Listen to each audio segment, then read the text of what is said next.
Olá, meus amigos no Brasil. Olá, meus amigos em todos os lugares aonde chega este noticiário. Novamente com vocês, Marcos Iskind, falando da linda e florida cidade de Holon. Hoje, dia 8 de dezembro de 2020, dia 22 de Kislev de 5.781, estamos a apenas 2 dias da importante festa de Hanukkah, festa das luzes judaicas, que se iniciará nesta próxima quinta-feira ao pôr do sol.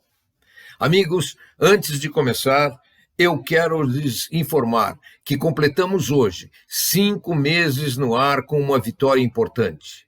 Atingimos nosso número-alvo de inscritos para os 6 primeiros meses, 1 mês antes da meta. Cabe agora a você que me ouve indicar o programa a seus amigos e fazer com que o número de inscritos cresça exponencialmente. É hora também de agradecer ao Ilan Mizrahi, que semanalmente edita e coloca este noticiário no ar, fazendo um visual agradável e a marcante introdução. Peço então a você que ainda não se inscreveu, inscreva-se no canal e clique no sininho, assim você saberá sempre que novos vídeos forem publicados. E vamos, sem mais delongas, às principais notícias de hoje. Mais 426 imigrantes da Etiópia chegam a Israel. Mais notícias sobre o assassinato do físico iraniano Mohsen Fakhrizadeh. A analista de risco Moody's emite um relatório bastante positivo sobre a economia de Israel. A Associação Médica de Israel ainda não indica a vacinação para médicos e enfermeiros. Uma equipe médica israelense organiza a luta contra o coronavírus na Itália. E o Time Magazine dos Estados Unidos lista as 100 maiores invenções do ano, 6 das quais são israelenses. Na última sexta-feira, 426 novos imigrantes da Etiópia desembarcaram em Israel. Trata-se da primeira parte de um novo grupo de 2.000 judeus etíopes que devem chegar até o fim deste mês. Eles vêm acompanhados no seu primeiro voo da ministra de Absorção de Israel, ela própria, uma imigrante que veio da Etiópia. É fundamental lembrar que Israel é o primeiro país na história que tira negros da África para libertá-los e não para escravizá-los. Com a chegada deste grupo, atingimos 90 mil etíopes que emigraram da Etiópia para Israel, e somando-se a ele os seus filhos de pais etíopes, a comunidade etíope em Israel já conta com 160 mil pessoas. Mohsen Fakhrizadeh, assassinado na sexta-feira retrasada. O Irã culpou Israel pelo ataque e disse que a operação carrega as marcas da agência de inteligência estrangeira de Israel, o Mossad. Embora o Irã não tenha fornecido evidências do envolvimento do país, Israel não negou e não reivindicou a responsabilidade pela morte de Fakhrizadeh. Na noite dessa última sexta-feira, o filho de Fakhrizadeh deu sua primeira entrevista e informou que seu pai foi assassinado com 4 ou 5 tiros de muito perto, acrescentando que sua mãe estava no mesmo carro e nada sofreu. Isso vai absolutamente de encontro às afirmações do governo iraniano, que dizia que as armas que atiraram foram acionadas à distância, o que não permitiria tamanha precisão. O governo iraniano afirmou que as investigações mostraram que as armas de ataques utilizadas foram produzidas em Israel, sem apresentar qualquer evidência para isso. As autoridades publicaram 4 fotos de prováveis membros do grupo que eliminou o Fakhrizadeh, na esperança de capturá-los e conseguir desenrolar um emaranhado que cerca a operação e da qual não encontraram ainda o fio inicial. Na manhã de ontem, a agência de notícias iraniana Tasmin soltou uma nota atribuída a alto oficial não identificado da segurança do Irã. Segundo a nota, Fakhrizadeh foi atacado remotamente com inteligência artificial e uma metralhadora equipada com um sistema inteligente controlado por satélite, disse um comandante iraniano às agências de notícias locais. Esta versão parece muito pouco crível, jornais de alguns países árabes chegaram a mencionar que as disparidades nas informações liberadas mostram que Teherã busca encontrar alguma explicação para encobrir sua incapacidade de elucidar o ocorrido. Lembremos que já é a quarta forma diferente de explicar o ocorrido emitido pelas autoridades iranianas. Inicialmente, disseram que foram mujahedin iranianos traidores da pátria. Posteriormente, mudaram a versão, dizendo que uma bomba foi explodida ao lado do carro, o carro parou e 4 pessoas começaram a atirar para dentro do carro. A terceira versão foi que uma metralhadora acionada à distância teria sido a causadora da morte. E agora, esta aparente forma de falar de guerra nas estrelas, que inteligência artificial controlada por satélite, metralhadora controlada por satélite. Enfim, a verdade ainda não apareceu.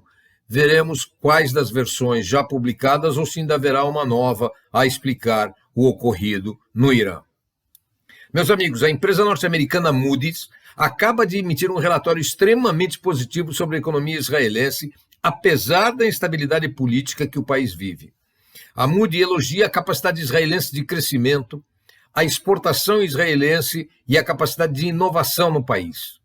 A Moody's, que é uma empresa analisadora de risco de nações e de empresas, assinala que Israel entrou num período de restrições econômicas com baixa relação de endividamento frente ao PIB, e a situação da economia israelense é bastante melhor que a média mundial. A Moody's declarou ainda que o nível de inovação em Israel é muito alto, o que leva a esperar crescimento das exportações de alta tecnologia, aliado aos resultados esperados com a exportação do gás do sistema Leviatã. Esses fatores deverão significar, segundo a Moody's, significativa entrada de moeda e aumentar a já forte reserva de moeda estrangeira em mãos do país. A Moody's e os demais analistas de risco, a Fitch e a S&P, mantêm as altas notas de crédito de Israel. Porém, esse relatório da Moody's aprofunda a análise. As 3 analistas se referem às instabilidades políticas com as 3 eleições que tivemos em curto período e também a questão das seguranças das fronteiras. No entanto, os pontos positivos são fortes o suficientes para derrubar os efeitos dessas áreas problemáticas. As 3 empresas reforçam que as exportações de tecnologia e de gás, bem como a inovação, são fatores capazes de minimizar tanto os riscos externos como os riscos internos e, além do mais, são capazes de ajudar Israel a ter uma rápida recuperação tão logo a questão do Covid-19 esteja equacionada no mundo. E já que falamos do Covid-19, as vacinas contra o Covid-19 da Pfizer começam a chegar em Israel depois de amanhã, quinta-feira, e um novo lote chegará na sexta. Até o fim deste mês de dezembro, deverão chegar 4 milhões de vacinas, suficiente para vacinar 23% da população do país. Tanto a Pfizer como a Moderna assinaram acordos de venda significativos com o governo de Israel.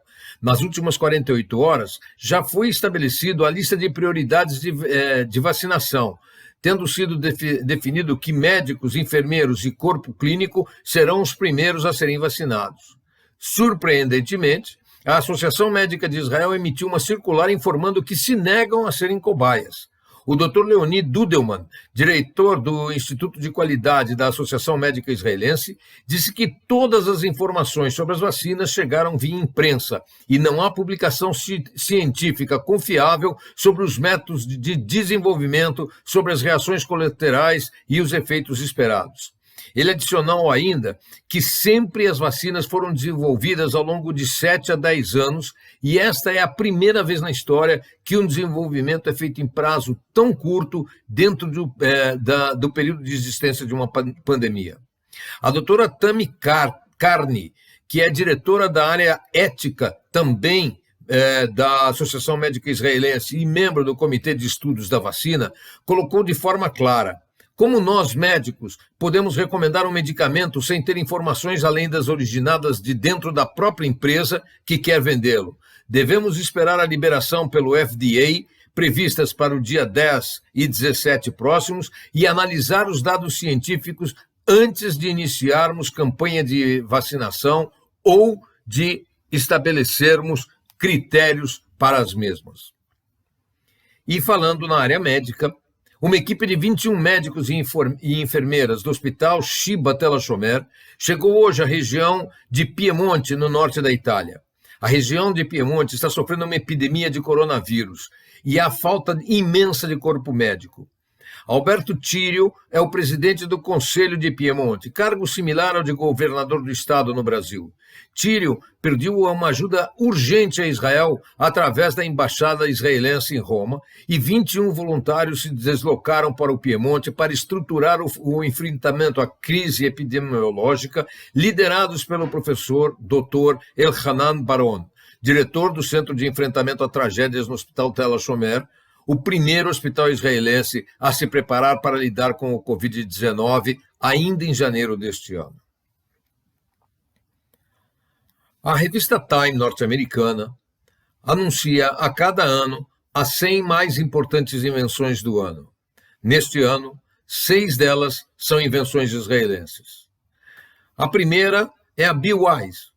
A BeWise informa que 40% das abelhas do mundo morrem todos os dias e todos os anos em função de doenças, de pesticidas e de mudanças de clima. Parcialmente porque os donos das colmeias, aqueles que são responsáveis pelas abelhas, não conseguem perceber os sinais iminentes de problemas. E é aqui que entra a BeWise com a inteligência artificial colocada nas colmeias, de forma que eles podem usar instrumentos robóticos muito precisos, visão de computador e inteligência artificial para prevenir problemas. O uso da Bee-Home, que é o ancoradouro das colmeias, é de apenas $15 por mês. E ele pode, cada um dos ancoradouros podem abrigar até 2 milhões de abelhas. E eles monitoram esses insetos 24 horas por dia, 7 dias por semana. Se uma colmeia for exposta, por exemplo, a parasitas ou a alterações bruscas de temperatura, os sistemas internos do BeWise respondem imediatamente, aplicando, por exemplo, pesticidas para combater insetos que possam ser, de alguma forma, nocivos às abelhas. O uso de tecnologia e inteligência pode dobrar a capacidade de polinização, pode triplicar a quantidade de produção de mel e podem também evitar a diminuição das colônias, que tem sido um grande problema no mundo. Não só as abelhas já não vão morrer, diz Sar Safra, que é o presidente da BeWise, ele diz elas vão agora renascer. A outra invenção diz respeito a diagnósticos de câncer, que matam, por exemplo, nos Estados Unidos, 2 milhões de pessoas todo ano, muitos deles por descoberta tardia dos sintomas. A Trajectory criou um sistema em que ela analisa milhares de exames médicos e extrai informações sobre todos os tipos de paciente. Aplicando um questionário ao doente, o seu algoritmo consegue descobrir qual é o estágio da doença e pode sugerir ao médico quais são as melhores formas de tratamento. No câncer de mama, o produto da Trajectory já é um sucesso e, neste ano, acaba de ser incorporado ao sistema a previsão de câncer de pulmão. Um outro produto que faz a lista é o produto da Augmetics, que é um capacete de realidade virtual que consegue ver em 3 dimensões o que ocorre dentro do corpo humano. Esse não é um sistema inovador do ponto de vista de trabalhar com 3 dimensões. Isso já existe, mas hoje em dia, até agora, o médico tinha que tirar os olhos do paciente e olhar para um monitor em frente a ele enquanto o paciente permanecia sendo operado. Com o novo sistema da Augmetics, o médico tem projetado em tamanho natural a estrutura do paciente sobre o corpo dele. Então, enquanto ele está olhando para o corpo, ele pode ver, entre aspas, internamente a espinha, ele pode ver partes do corpo, músculos, nervos, veias, etc., desenhadas em 3 dimensões sobre o corpo do paciente e, portanto, trabalhar de forma muito mais eficiente e rápida do que tendo que desviar constantemente a visão para uma tela remota. O quarto produto da lista é o Cardfolio. O Cardfolio é um assento, um banquinho para bebês nos automóveis. Ele tem a incrível possibilidade de ser dobrado, totalmente dobrável e carregado como uma mochila. Por outro lado, ele é perfeitamente anatômico e ele agarra, ele segura a criança de forma anatômica, sem incômodo para o bebê, o que seguramente é um avanço muito grande e já está sendo vendido aos milhares nos Estados Unidos. O quinto produto da lista ainda não está no mercado. Por enquanto, inclusive aqui em Rolón, já ouvi algumas vezes em testes, mas ainda não está à venda. É o City Transformer. O City Transformer é um carro elétrico desenvolvido aqui em Israel e ele tem 2,55 metros de comprimento, 1,54 metro de largura, leva 2 passageiros, consegue andar até 90 km por hora, mas ele tem algumas características impressionantes. Apesar de ter 1,54 m, ele pode ser estreitado até 98 centímetros. Portanto, e pode ser feito isto com o motorista guiando o carro, desde que o carro esteja em velocidade inferior a 38 km por hora. Então, ele pode encolher o carro para espaços muito pequenos onde ele precisa passar e depois voltar o carro ao tamanho original. Ele pode fazer isso, como eu disse, com o carro em movimento. Com respeito ao estacionamento, quando ele sai do carro, ele reduz o carro, como eu disse, a 98 centímetros de largura. Isso faz com que um veículo normal ocupe o espaço de estacionamento de 4 City Transformers, ou seja, 4 City Transformers ocupam uma vaga de estacionamento nas ruas, o que é uma revolução. O produto já está em testes, eu, como disse, já vi aqui em Rolón um deles na cor cinza em mais de uma ocasião, e espera-se que em 2021 se inicie a produção, em 2022 as vendas. E o último dos 6 produtos na lista do Time é o açúcar incredo, produzido por uma empresa chamada Dumatok. Dumatok criou um açúcar que ele é um açúcar, ele não é um aditivo como aspartame ou qualquer outro desses aditivos, ele é um açúcar. No entanto, ele dá a mesma quantidade de doçura com o uso de 30% a 50% menos de açúcar.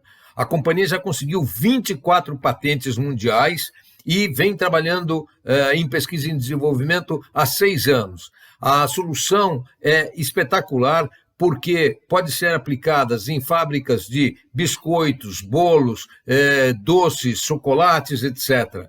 E ela consegue refinar açúcar de qualquer tipo, seja granulado, seja em pó, e possa ele vir de cana-de-açúcar ou de beterraba. A companhia Incredo Sugar já assinou o contrato no ano passado com uma empresa canadense, a Rogers Sugar, que é a maior empresa de açúcar canadense, para entregar o seu tipo de açúcar através da Rogers Sugar pelo mercado norte-americano. Além disso, antes da Rogers Sugar, uma empresa europeia, a gigante europeia de açúcar, Südzucker, não só considerou utilizar o produto, como ela entrou como sócia minoritária, colocando 22 milhões de dólares na rodada de levantamento de capital de junho de 2019, garantindo para si, pelo menos, no estágio inicial, a distribuição do Incredo Sugar na Europa. Amigos, por hoje era o que eu tinha a falar com vocês. O noticiário foi um pouco mais longo do que o normal. Edição de 5 meses, comemoração de atingir a meta, foi válido. Eu desejo a vocês um Hanukkah feliz, alegre, luminoso e, se Deus quiser, nos veremos na semana que vem. Até lá, meus amigos.